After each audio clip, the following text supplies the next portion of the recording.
welcome to the Badass Breastfeeding Podcast. This is Dianne, your lactation consultant and mother of 3. Nathan is 25 and my twins are 23. And I'm your lactation consultant. I've been a lactation consultant now since 2008. I always remember that because it rhymes with lactate. Lactate, 2008. That's so perfect. Yeah. And maternal child health specialist as well. And I'm Abby, the Badass Breastfeeder. And I am mom to Jack, who's 14, Exley, who is 11. And my claim to fame is breastfeeding them for a really long time. And Jack was 6.5 and Exley was 5. And I wouldn't do that again, but I did it. I was thinking about that the other day.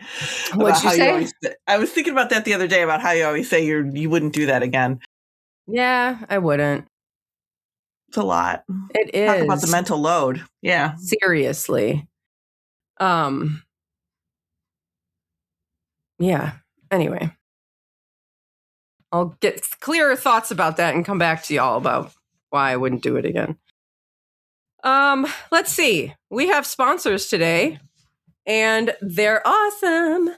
We have Original Sprout with their awesome products that Dianne and I are loving, and because they're free of all those harsh chemicals and perfect for everyone in the house, whether you've got a newborn or a dirty dad.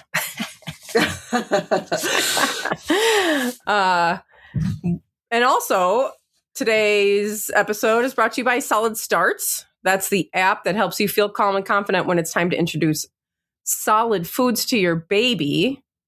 Whatever questions you have about solids, Solid Starts walks you through it step by step.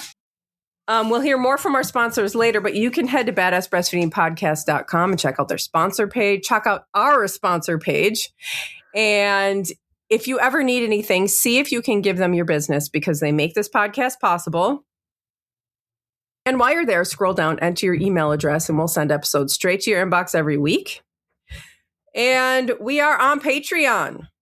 And we would love to see you join our private and judgment-free community. You can access lactation support from members, from Dianne, from myself in our weekly wellness checks. You'll also receive access to our new podcast, Revolution Parenting, where we talk about parenting topics to grow kinder and more compassionate adults. You'll have a community of badasses to receive parenting support from during the most challenging times. Your membership helps fund evidence-based, no-nonsense support here on the Badass Breastfeeding Podcast and at Revolution Parenting. Patreon is the only place where you can access Revolution Parenting. Head to the top link in the show notes under this episode, wherever you're listening from, and check out which tier looks best to you and join us there. And we're still hosting our ongoing giveaway for people who leave reviews around the internet, like on iTunes or stars on Spotify, wherever you're listening from. Leave a review, take a screenshot, send it to badassbreastfeedingpodcast@gmail.com, and we'll send you a goodie bag of thank you for nursing in public cards and podcast stickers. If you can't leave a review, then share it on your socials and send a screenshot of that. We just would like your help getting the word out about the podcast, and we will send you a goodie bag for a thank you. And breastfeeding photos. You are sending in your breastfeeding photos for me to share, and I very much appreciate it. If you have a breastfeeding photo that you wouldn't mind me sharing on social media, you can send that to badassbreastfeedingpodcast@gmail.com as well, with a little bit about yourself or not.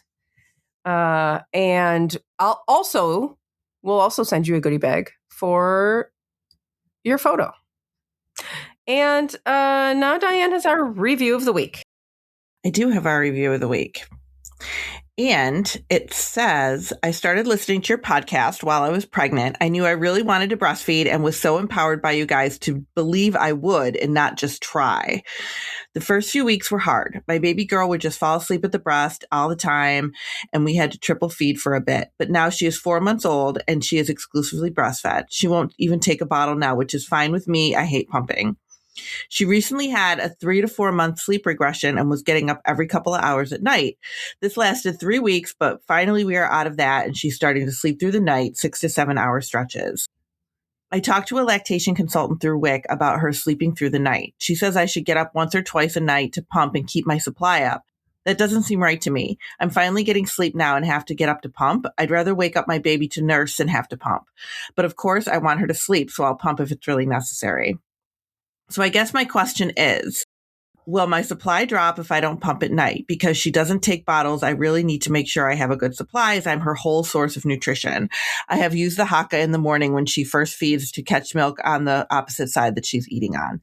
I'd love any and all advice. Even if you say I have to wake up and pump, I'll do it. Haha. So this is perfect because this kind of goes right into what we're talking about today. This captures so much. It captures a lot of what she meant to capture and a lot of what she didn't mean to capture. Yeah. Yes. And how she says that she is the sole source of nutrition for her baby. So what should she do about that? Now, first of all, I'll answer her question. Now, I think personally that this is something that you're going to hear from certain lactation consultants. Like, I don't think you're going to hear this from all lactation consultants. I think it's something that's more of an opinion-based thing, whether or not you should get up in the middle of the night and pump. I personally think you don't. I think you should follow what your baby's doing. I think if your baby is sleeping, that you should be sleeping. And I think that your supply, if your baby's eating all day long, your supply is going to adapt to that. So I also think, well, if you're getting up during the night to pump and your baby's sleeping, like, are you just going to do that forever? Like, when do you stop doing that then? Right. And I have a question. So I know that when the baby feeds, that you're telling your body to make more milk.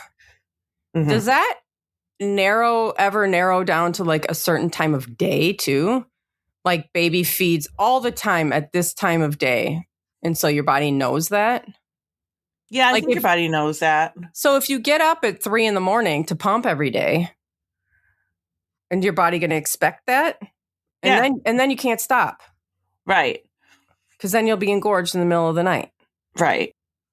And also, Dianne is not into people getting up if they don't need to get up. I'm really not. I'm really into following your baby's lead, and getting sleep, and getting the sleep, right? Yeah, absolutely. So I feel like if your baby is sleeping, if you're pumping while they're sleeping, it's kind of like, I don't know, telling your body the wrong thing. I know. I don't know. And like, she had a good point when she said, I'd rather wake up my baby to feed her instead of pumping. Yeah, me too. And don't forget, I mean, this is a baby that's 3 to 4 months old, or 4 months old, she said. The likelihood of her sleeping for 7 hours a night is not great. She's going to go through another sleep regression where you're going to be getting up and feeding her during the night again. Yeah. Most likely. I mean, I'm not saying that definitively, but yeah, most likely. This is not going to stay forever. Right. And it's not like a 4-week-old baby or a 3-week-old baby where we really wouldn't want to see them sleeping that long. Right. Or going that long without feeding or sleeping that long, really.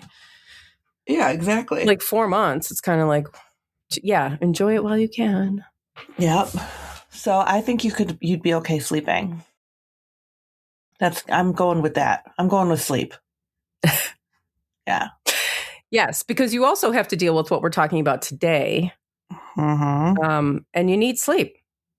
You really need sleep because you're using more of your brain than anyone else. That's you're exhausted. So true. Yeah. So today we're talking about like the invisible mental load of breastfeeding. And what do we mean by that? We mean by, like, it's just, you are the parent, you know, and I know that we say that, like, I mean, we just went through this whole episode a few weeks ago about that stupid formula article. Yes. about, sharing the parenting. Uh-huh. But you are the parent. Like your partner can be doing a ton of things, which is amazing and should be what they're doing. They should be helping you as much as they possibly can.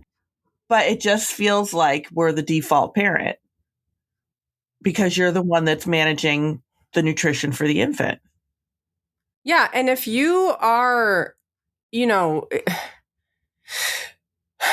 know there's people, I feel like this happens even with people that work full time when both parents are working full time. That somehow the breastfeeding parent, or in our culture, the woman, I know it's not like this in every relationship, but we still have very strong gender roles here. Mm-hmm. And if you're kind of in a typical gender role family, which you might not want to be, or you might be fighting against that, or you might be, more equal than, your neighbors or whatever, there's still this strong cultural gender role thing that we have where the woman is the primary caregiver of the children and manages the household and manages everyone's emotions, manages the schedule, manages the planning of meals, the planning of the week, the organizing, the getting everybody through their day and night. Like, this is what the mental load of just like taking away lactation just for a second. Just the mental load of being that primary house person is a lot. And we don't ever value that or think about how much that is because it doesn't earn money. And so even if you go to work, you're probably still, now you are making money and you're maybe still that person, that point person at home. While your partner and the man's typical gender role here is to just go out to work and then come home and be taken care of by that person. Right. And that leads to a lot of divorce. It leads to a lot of strife in families. It leads to a lot of burnout of people. And then you add in lactation, which is like complicated because we also don't value that in our society, as we saw with that article where she was like, oh, this is what you do. You should just use formula because then everything's equal. And I guarantee you that is not true. No, because that person is now managing formula along with all the other stuff that they were managing. And the baby's not getting breast milk, which is kind of what we want. All right, I'm done with my rant. This makes me think of my first marriage. And yes, I remember very clearly, like my ex-husband running around getting ready for work in the morning, being like, where's my wallet? Where are my shoes? And I remember thinking like, am I your mother? Mm-hmm. Because I'm pretty sure I'm not your mother. Yeah. Where I have to keep track of where all your things are. Like, you're an adult. But you also knew, didn't you? Oh, yeah. Of course. You knew. Mm-hmm. And you didn't want to know. You just know because that's how our brains work. Yeah, our brains work a little differently. We know everything.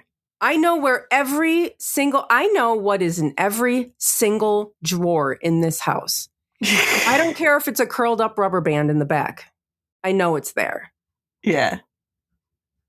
And Josh is like, well, do we have tape?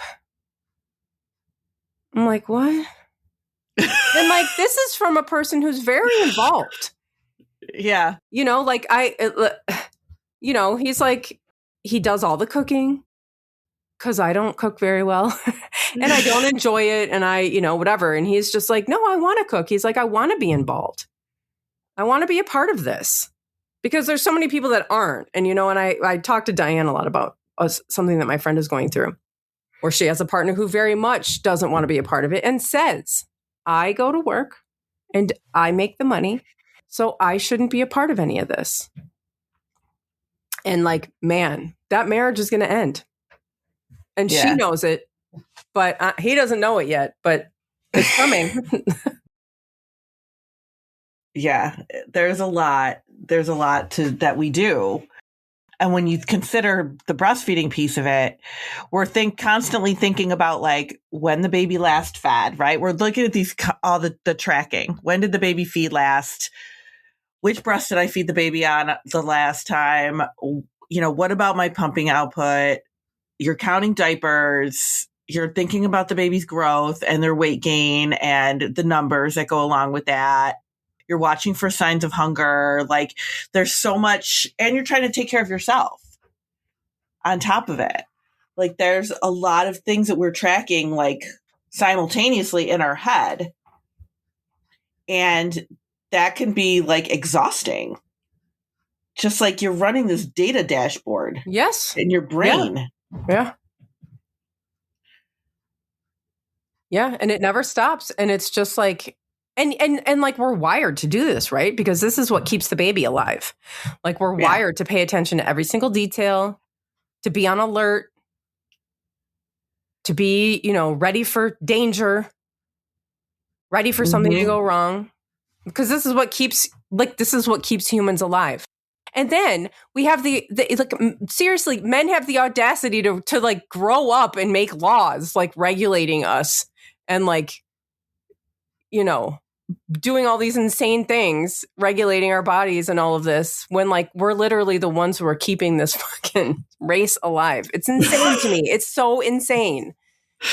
It is really crazy. It's like somebody birthed you and raised you and you hate them. What? Yeah. It's nuts. It really is. It's crazy. Now, this is something that I used to do. I don't know if you used to do this at all, but planning feedings before you leave the house. Like, and this goes along with like anticipatory thinking, right? Like you're thinking ahead all the time to like packing all your pump parts. Am I going to need to feed the baby when I'm gone or when I leave the house? Is the baby going to need to eat if the baby's not with me? Do I leave milk out for them? Do I feed them first? Like that was my thing. I used to just try to feed them first and just try to get it over with before I left the house so that they wouldn't need to eat while I was gone. Growth spurts and sleep regressions and developmental leaps, like things like that you're constantly like thinking ahead and planning for in your head that you got to kind of stay on top of and stay ahead of. Yeah. I mean, and just leaving the house. Yeah. Like, okay, you're planning the feed, but you're also like, oh, I'm going to need a diaper. And I'm going to need wipes. I'm going to need some, something for them to fiddle with, maybe like a toy or, should we bring the stroller or not? I'm going to bring the carrier or not? Well, I'm going to need some water. I'm going to need some food. Like, this is not something that my husband thinks about at all. And again, somebody who thinks about things. And I see this man walk out the house like, okay, we're going to go to the park. Bye. And I'm like, hold on. Do you have water? No, it'll be fine. I'm like, really? Because they're going to be thirsty at the park. And like, he's just like, oh, whatever. And then they come back. Oh, we came back because they were thirsty. Oh, really? Okay. I did not see that coming. It's wild to me. He just doesn't think about it. It really is. It must funny. Be nice. Like, it must be just nice to just be like, whatever. It is wild. Anyway, we should take a break. Yeah, we'll take a break and then we're going to talk more about this. Alrighty, today's episode is brought to you by Solid Starts. Solid Starts is the app that helps you feel calm and confident when introducing solids to your baby. If you have ever thought, what food do I start with, or how do I serve strawberries safely, or chicken, or just about any other food, Solid Starts walks you through it step by step. Inside the app, you'll find a huge first foods database with simple age-appropriate serving guidance, plus recipes, practical guides, and tools created by a team of pediatric pros, including feeding specialists, pediatric dietitians, pediatricians, and pediatric allergists. The Solid Starts app also walks you through how to safely introduce common food allergens like peanuts and eggs to your baby, making sure you know when to start, how to offer them, and what high risk actually means. and how to build regular food exposure in a way that feels doable. It's designed for real life, busy days, messy meals, and all the questions that pop up in between, whether you're just getting started or you're troubleshooting, gagging, stuffing, or picky phases. Solid Starts is like having a supportive expert in your pocket. And for you badasses, Solid Starts is offering a discount, 25% off your first year annual subscription with code BADASS. So you can head to the App Store and enter code BADASS while you're checking out, or you can head to the link in the show notes under this episode, wherever you're listening from. And there'll be a link right by the Solid Starts paragraph. And you click that, the code is already applied, and you can just check out that way. Highly recommend it. We're big fans of Solid Starts here. It's such a great idea. And you'll get so much good information about starting solids. And today's episode is also brought to you by Original Sprout. And Original Sprout has become the favorite in my house and Diane's house. And I think in probably some of your houses too, because you can line up your shampoo and your conditioner and your body wash and your hair oils and your curl creams and your gels and whatever, all from the same line that you can put on your newborn, but you can also, like I said, put it on the dirtiest member of the family, which is probably the man. I don't know. Just kidding. I don't know. Or the toddler. Yeah, the toddler. This stuff is made without sulfates, parabens, or phthalates. They're also made without essential oils like tea tree or lavender that a lot of us try to avoid with our newborns, and especially while breastfeeding. I don't know if anybody has ever done infant massage, but I wish that it's something that I had done more of with my babies, because it's just nice. And their scrumptious baby cream is perfect for that. I would put a little scrumptious baby cream in a little container and put it in my purse for hand cream. Yeah, I use that for hand cream. Yeah. Anybody can use it. You can put it on your baby. You can put it on yourself. It's scrumptious, as it says. And you can use it for infant massage. Infant massage is so good for your baby. You can just Google like different infant massages, and there's different pressure points or whatever, and different things that you can, different massage practices or whatever you call them, to use with your baby. And it's very relaxing. And now even when my kids now are at 14 and 11, if they're feeling anxious or something, I'll be like, come on over here, and I'll like massage their calves. And it's just a nice thing to practice. And head to originalsprout.com and use code BADASS26 for 25% off your purchase again. That's originalsprout.com, code BADASS26 at checkout, and you will get 25% off of your order. And all of our sponsors and their promo codes can be found at badassbreastfeedingpodcast.com, along with all of our other sponsors, our other episodes, our favorite resources page, and information about scheduling your very own one-on-one online lactation consultation with Dianne. So this was something that I wanted to definitely talk about, because it is so wild that when we sleep, obviously our brain's still working, right? Like it's still going. But we are wired to listen for the baby, to wake up with them. We are on the same sleep. If you're co-sleeping, usually you're on the same kind of, not schedule, but same wavelength as your baby.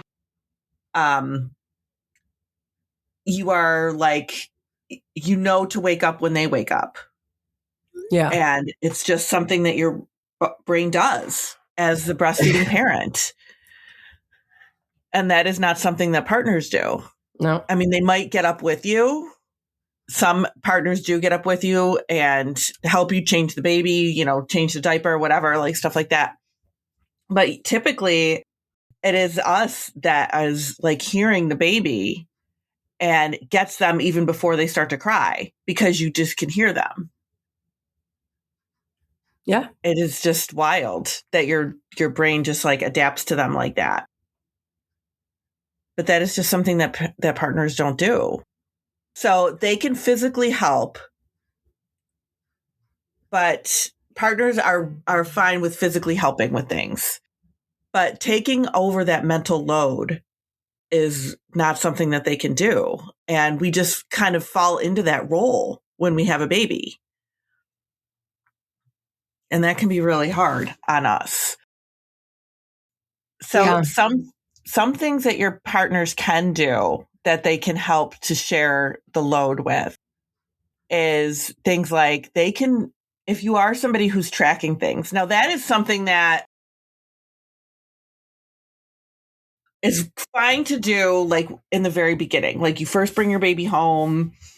Like a lot of times your pediatrician will be like, all right, watch the diapers. How many wet and dirty diapers did your baby have? Because that tells us, right, that, you know, your baby is getting enough to eat and that they're taking in enough milk, if they're pooping and peeing accordingly.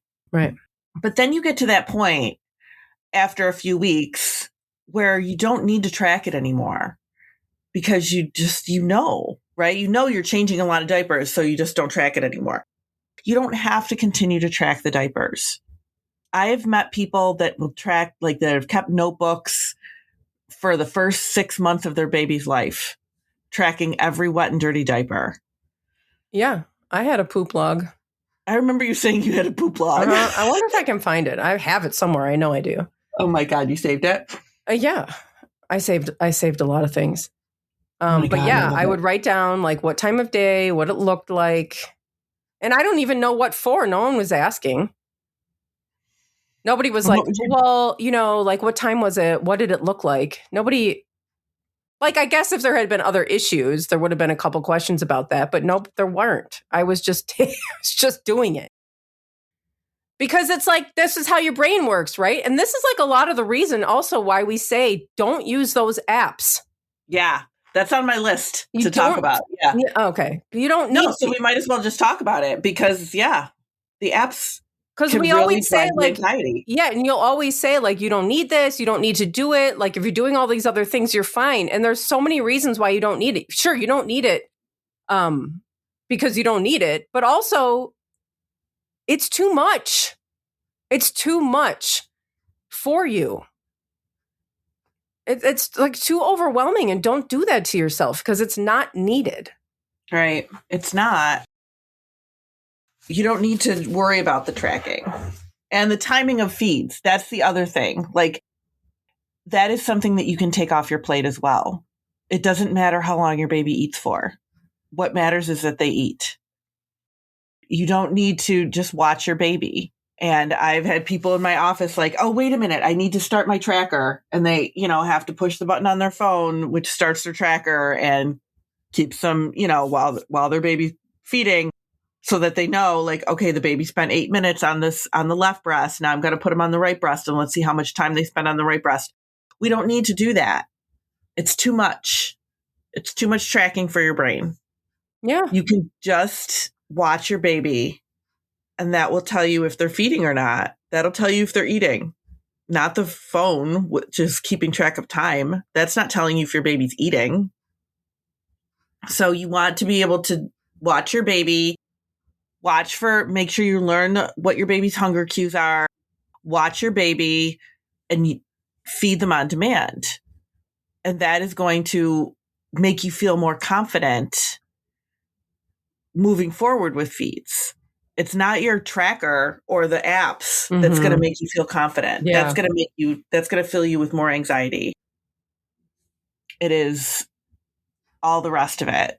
You know, you're watching your baby, you're watching, you know, you're not watching the clock necessarily because that is going to make you more anxious. Well, the baby just ate. So now they want to eat again. Why is that? My tracker says that the baby ate 2 hours ago. Now why don't they seem to want to eat again? And let me try to feed them again.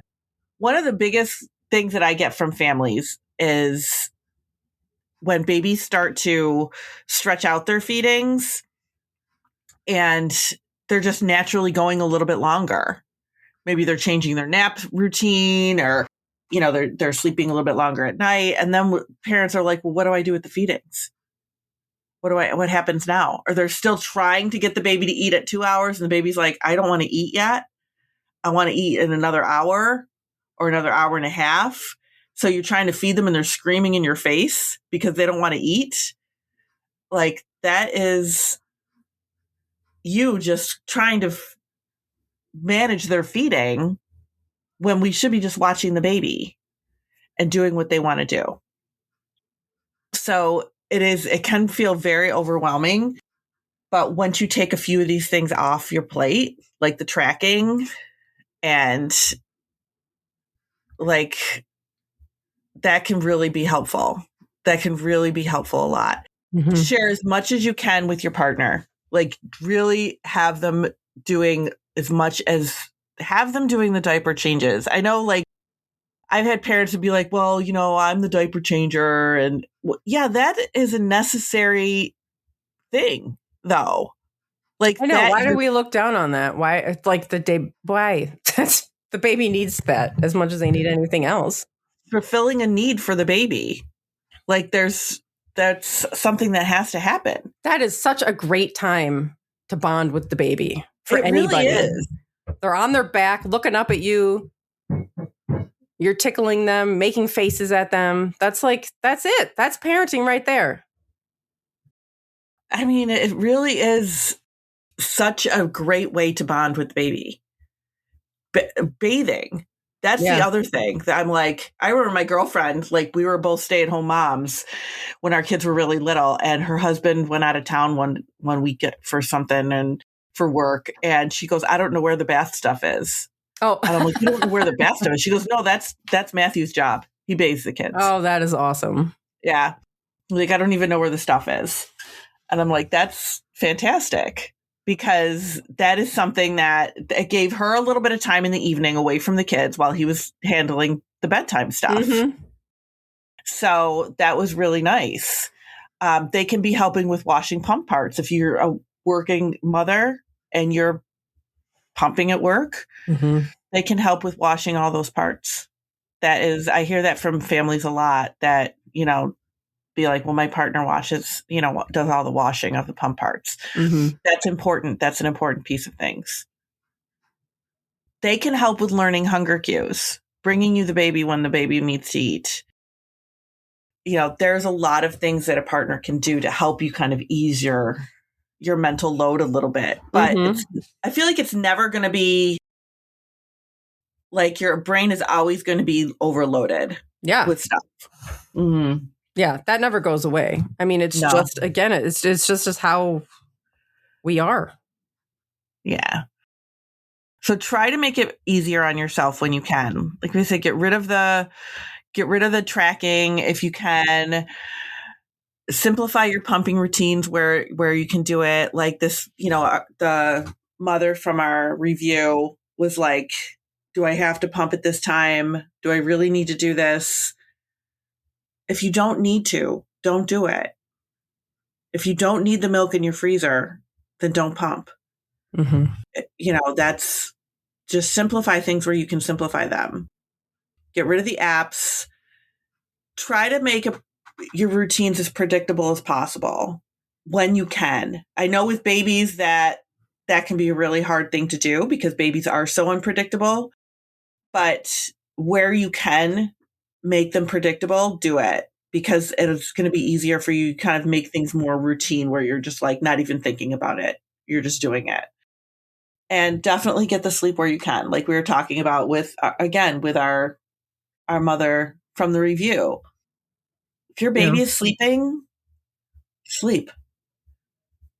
If your baby's sleeping all night, you should be sleeping all night. What a beautiful thing. Sleeping all night is the best thing. It really is. It's the best thing ever.